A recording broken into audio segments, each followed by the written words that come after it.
ఆయన జీవితం గురించి ఈ తెలంగాణలో తెలుగు సాహిత్యంలో చాలా మంది కవులు పుట్టారు. శ్రీశ్రీ లాంటి అద్భుతమైన కవులు ఉన్నారు.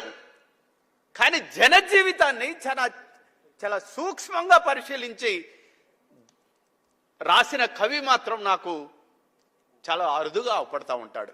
సిరిమల్లె చెట్టు కింద లచ్చువమ్మో లచ్చువమ్మ, నువ్వు చినబోయి కూర్చున్నావెందుకమ్మో ఎందుకమ్మా, నెత్తెంత మాసింది రవికంత చెనిగింది, కొత్తది కొన నీకు పైసాలు లేవాయే.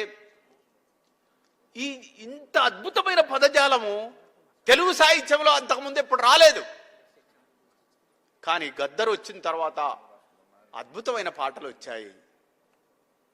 సమ్మె జరుగుతుంటే